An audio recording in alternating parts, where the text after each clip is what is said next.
একদম সহজ পদ্ধতিতে আজকের বাড়িতেই বানিয়ে দেখাবো রসমালাই, যা একদম তুলতুলে নরম হবে আর খেতে অসাধারণ হবে। তার জন্য প্রথমে লাগবে একটা ডিম, যেটা ফেটিয়ে একটু রেখে দেব।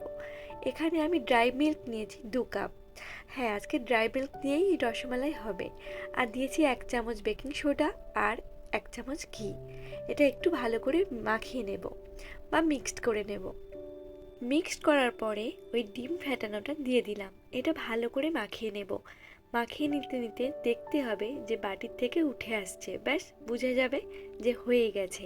এবারে এটাকে হাতে একটু ঘি মাখিয়ে নিয়ে ছোট ছোট নাড়ু করে নেব। আর যেসব বন্ধুরা এখনো পর্যন্ত আমার চ্যানেলটিকে সাবস্ক্রাইব করনি তারা অবশ্যই করে নিও।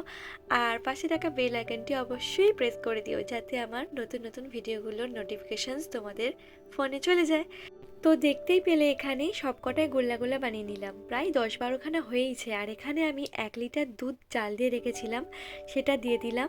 তার সাথে 2খানা এলাচ দিলাম ভেঙে। তোমরা এখানে এলাচ গুঁড়োও ব্যবহার করতে পারো। আর এখানে আমি 4 ডাবু, মানে ছোট ডাবুতে করে 4 ডাবু চিনি দিলাম। চিনিটা গলে যাওয়ার পরে একটু দুধ তুলে রাখলাম, এটা শেষের দিকে কাজে লাগবে। একটু নাড়াচাড়া করে নিলাম, পাতলাই রাখবে দুধটাকে, ঘন করতে যাবে না। দুধের মধ্যে সমস্ত গোল্লাগুলো দিয়ে একটু নাড়াচাড়া করার পরে ঢাকা দিয়ে দিলাম। ঠিক আমি যেভাবে করছি সেভাবেই আস্তে আস্তে 10 মিনিট সময় লাগবে, তার বেশি খুব একটা সময় লাগার কথা নয়। আমার ওই 10-11 মিনিটই লেগেছিল।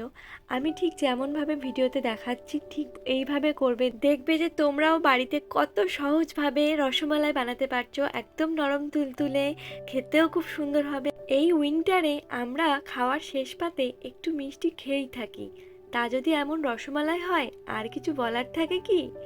দেখতেই পেলে শেষে আমি দিয়ে দিলাম ওই যে দুধটা তুলে রেখেছিলাম, ওই দুধের মধ্যে 2 চামচ ড্রাই মিল্ক দিয়ে ঢেলে দিলাম, ব্যাস রেডি। আর ওপরে একটু পেস্তা বাদাম ছড়িয়ে দিলাম। আর তেমন কিছুই করতে হবে না, একটু ঠান্ডা হলে সার্ভ করে দিলাম। তো আর কিসের জন্য দেরি বন্ধুরা, তোমরাও চেষ্টা করো, অবশ্যই পারবে। আর ভিডিওটি কেমন লাগলো অবশ্যই জানিও, কমেন্ট করো, লাইক করো, সাবস্ক্রাইব করো। টাটা।